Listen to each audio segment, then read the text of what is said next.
তো বন্ধুরা, কেমন আছেন আপনারা? আশা করি আপনারা সকলেই ভালো আছেন। তো এটি আমার নতুন ব্লগ, আমার নতুন ব্লগে আপনাদের সুস্বাগত। তো আমি এখন আছি আমাদের বাড়ির ছাদে, আপনাদেরকে দেখাতে। আপনারা দেখতে পাচ্ছেন এখানে ট্যাঙ্কে বসানো আছে। এই ট্যাঙ্কেটা হচ্ছে আমাদেরই, আমার ছোট কাকার। আর এই ট্যাঙ্কেটা আমাদের এখানে, এই ট্যাঙ্কে থেকে আমাদের পুরো বাড়িতে জল সাপ্লাই হয়।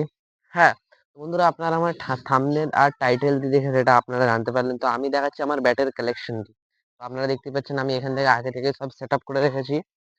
আমার কাছে মোট 3টে ব্যাট আছে। 3টে ব্যাটের মধ্যে আমার এই ব্যাটটা, আর এই ব্যাটটা পুরনো হয়ে গেছে, আর এই ব্যাটটা অনেকদিন কিনেছি, তবু এটা নতুন আছে এই ব্যাটটা। তো আজকে আমি আপনাদের সাথে শেয়ার করবো আমার ব্যাটের কালেকশনটি। আপনাদেরকে দেখাবো একের পর একটি ব্যাট এবং এই ব্যাটের ইতিহাস। এই ব্যাটটি কদিন ধরে আমার কাছে আছে, কেমন করে আমি এটির ব্যবহার করেছি। তো বন্ধুরা, শুরু করা যাক এই ব্যাটটি থেকে। এই ব্যাটটি হচ্ছে এমআরএফ এর ব্যাট। তো এখানটা লেখাটা দেখে আপনারা হালকা হালকা বুঝতে পারছেন, শুধু এমটা দেখা যাচ্ছে, আর এফটা মুছে গেছে। তো আপনাদেরকে দেখাচ্ছি, এই ব্যাটটা হচ্ছে আমার ভাইয়ের ব্যাট, এটা ভেঙে গেছে। আপনারা দেখতে পাচ্ছেন ব্যাটটি ভেঙে গেছে। এই ব্যাটে করে বন্ধুরা আপনারা বললে হয়তো বিশ্বাস করবেন না, এই ব্যাটে করে আমরা এত খেলেছি। আমাদের পাড়ার যত কত ছেলে আছে না, ক্রিকেট খেলতে আমাদের সাথে, সবাই এই ব্যাটে খেলবে। মানে মানে মারাত্মক লেভেলের ব্যাট ছিল বন্ধু, বুঝতে পারলেন। তারপর আচানক সব খেলা উঠে গেল, আমাদের সবারই ব্যাট বল খেলা উঠে গেল। বন্যা চলে আসছিল, বন্যার টাইমে তো আর খেলা হলো না। সেই জন্য আপনারা দেখতে পাচ্ছেন সব কাদা ফাদা লেগে গেছে, বাইরে পড়ে থেকে থেকে ব্যাটটা খারাপ হয়ে গেছে। আর এই ব্যাটটা বন্ধুরা আমারও নয়, আমার ভাইয়েরও নয়। তো মনে আপনাদের এটা প্রশ্ন জাগতে পারে, ব্যাটটা তাহলে কার? তাহলে বন্ধু আমি বলে দিই, এই ব্যাটটা হচ্ছে আমার মামাতে ভাইয়ের, আমার বড় মামার বড় ছেলের ব্যাট এটা। সে এখন বড় হয়ে গেছে অনেক, তার বড় হয়ে বিয়েও হয়ে গেছে প্রায় 1 বছর।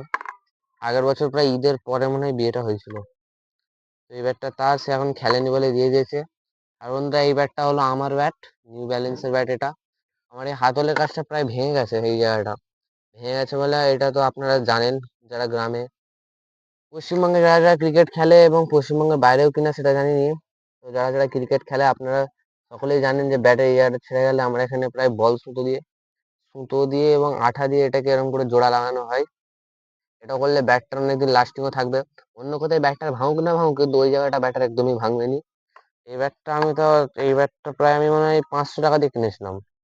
ব্যাটটির কাঠটা অনেক মজবুত, 6 নম্বরের ব্যাট, আপনারা দেখতে পাচ্ছেন ব্যাটটির কাঠটা অনেক মজবুত। বন্ধুরা, কালকে আমাদের ওখানে হচ্ছিল বৃষ্টি। কাল প্রায় রাত 10টা থেকে 11:30 থেকে এরকম প্রায় প্রচুর বৃষ্টি হচ্ছিল। ঝড় বৃষ্টি হওয়া থেকে সকাল থেকেই বন্ধুরা আমাদের মানে সব কারেন্ট ছিল না, কারেন্ট সিরিজ লাইন ছিল, এবং মোবাইলেরও মানে নেটওয়ার্ক কাজ করছিল না। সেজন্য সারাদিন আমি সময় না পেয়ে এখন বিকেলের টাইম আমি সময় পেয়েছি বলে ব্লগ করছি। হ্যাঁ, তবে ভিডিওটি ভালো লাগলে প্লিজ আমার চ্যানেলটিকে সাবস্ক্রাইব করে দেবেন।